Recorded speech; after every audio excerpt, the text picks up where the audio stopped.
Salut les voyageurs, aujourd'hui on se retrouve dans un milieu plutôt urbain sur les hauteurs de Belfort, juste à côté de la tour de la Miotte, qui est une tour fortifiée qui est hop là-bas derrière, pour répondre à une question qu'on nous a posée dernièrement sur les réseaux. Comment fait-on pour dormir la nuit dans notre van?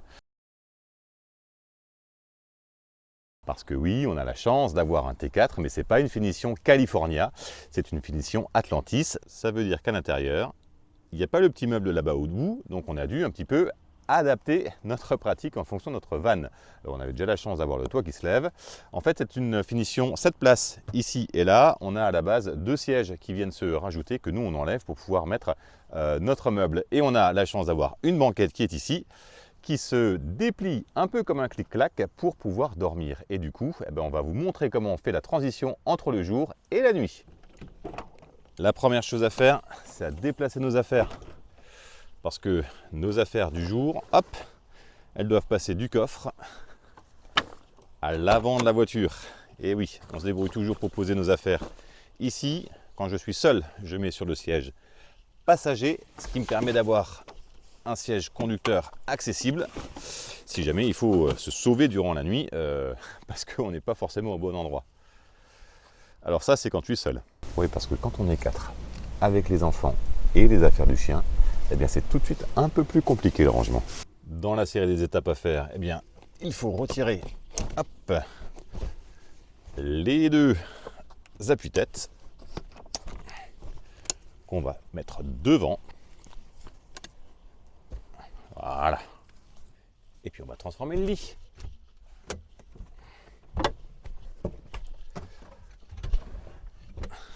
Là, on a la chance d'avoir du beau temps. Alors, on va le faire depuis l'arrière. Parce que depuis l'arrière, c'est bien plus pratique. Il y a juste à pousser. Bon, c'est sûr que quand il fait pas beau dehors, pousser depuis l'arrière, c'est pas évident.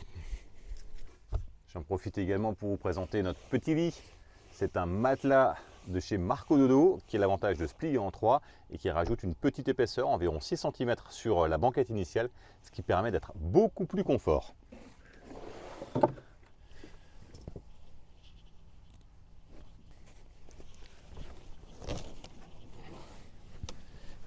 Et hop.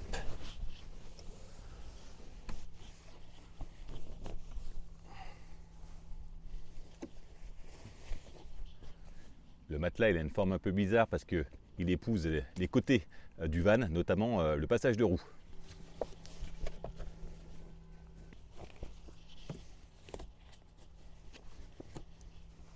Ouais, alors, vous m'excuserez, hein, je n'ai pas passé le fer à repasser. Hein. Quand je suis seul et qu'on est plutôt en période estivale, je dors toujours avec un sac à viande et on a toujours dans le coffre 2 petites couvertures polaires qui permettent de rajouter un petit peu de couche au cas où il fait froid. Et puis on se retrouve aussi avec un oreiller gonflable quand je suis seul. Parce que quand on part à 2 dans le van, on met une vraie couette de place et on prend nos oreillers de la maison. Mais bon, quand on est seul, c'est vachement plus pratique de faire comme ça parce que la transition est très rapide. L'avantage avec ce matelas, c'est qu'il est découpé pour notre T4. Il s'adapte ici sur les côtés et ici sur les côtés aussi. C'est une mesure spéciale. Il fait la même chose pour d'autres véhicules, notamment des T5 ou des T6. Allez faire un tour sur internet.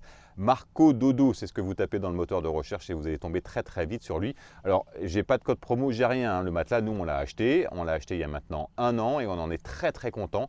On passe de belles nuits dessus parce qu'il faut avouer que la banquette, elle a quand même un petit relief un petit peu. Alors, c'est pas des sièges baquets, mais elle a quand même un petit relief, ce qui fait que la nuit, c'est pas très agréable quand on se retrouve avec le creux du dos au niveau des hanches. Là, avec le matelas Marco Dodo de 6 cm, ça permet de tout aligner un petit peu les épaisseurs. Il existe des matelas plus épais, puis il fait des trucs un petit peu dans le style futon aussi. N'hésitez pas à aller faire un tour. Hop. Ouh, on est bien là. Ah oui, là on est bien. Alors on va pas se mentir, ça fait un petit peu de logistique de passer le T4 d'un mode jour à un mode nuit, de passer les affaires de l'arrière à l'avant. Quand on est seul, ça va plutôt bien. Quand on est deux, c'est encore assez rapide. Quand on est toute la famille, c'est un peu plus long, mais on arrive à s'en sortir. C'est un peu étriqué comme configuration, le fait d'être tout couché comme ça et d'avoir besoin de sortir pour faire le tour du véhicule. Nous, ça nous va bien, ça nous permet d'aller partout avec ce véhicule. Certaines personnes, si elles préfèrent le confort, vaut mieux s'orienter sur autre chose que un T4 et plutôt un van aménagé un peu plus grand, un peu plus haut, où vous avez moyen de rester debout. Et à propos de place par rapport aux affaires qu'on emmène avec nous quand on est en van, les premières années on avait plein de sacs, des sacs d'énormes et tout ça, c'était une galère pas possible. On a pris l'habitude depuis, voilà, on a chacun un sac comme ça. C'est un sac qu'on trouve dans une grande surface du sport à l'enseigne bleue. C'est un sac qu'on prend d'habitude pour aller à la piscine ou à la salle de sport. Eh bien nous, on s'en sert pour mettre nos affaires pour aller en van. Et quand on part en vadrouille, que ce soit pour le week-end, la semaine ou tout l'été, on doit se débrouiller pour que toutes nos affaires ne rentrent que là-dedans.